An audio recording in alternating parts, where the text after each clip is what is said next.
Maraming immigrant at newcomers daw ang nakararanas ng bullying sa Canada.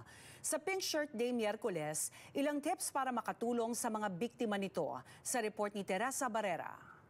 Pink Shirt Day sa Canada Miyerkules, araw para idiin ang negatibong epekto ng bullying, bagay na nararanasan daw ng maraming bagong dating sa Canada. For a lot of the newcomer population, it's a little bit harder for them to integrate into regular Canadian culture. So they will tend to gravitate towards other ethnic minorities or find a place within their cultural communities.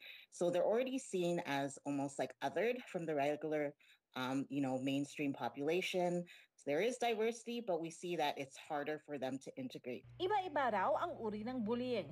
Maaari raw maging physical, online sa social media, o pagpapakalat ng mga mali o di makakatotohanang kwento. Yung bullying pwede din mag-appear ng exclusion sa mga peer groups, sa mga friendships nila. So perhaps not being included or being picked last in a group activity. A lot of the things that can come with bullying is feeling anxiety, feeling kind of depressed, as well as low self-esteem. Ang Pink Shirt Day, importante rin daw para sa mga guro at magulang para malaman nila ang mga sintomas ng bullying at kung paano mabigyan ng suporta ang mga biktima nito.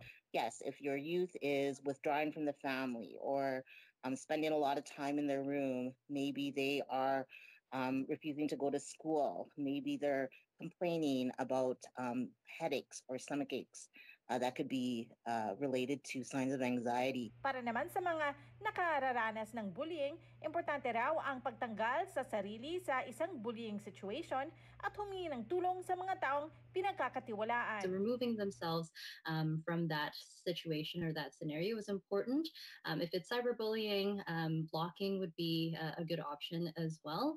And then taking kind of care of themselves, whether that's through journaling or, perhaps walking with a friend and, telling them what had happened. Mahalaga rin daw ang pagbuo ng cultural programming sa mga eskwelahan para ipakita ang kahalagahan ng pagrespeto sa iba't ibang kultura. Importante rin daw ang pagbuo ng isang lugar kung saan maaaring makipag-usap ang mga biktima sa mga counselor o sa ibang mga kabataang may parehong karanasan. Teresa Barrera, Omni News, Vancouver.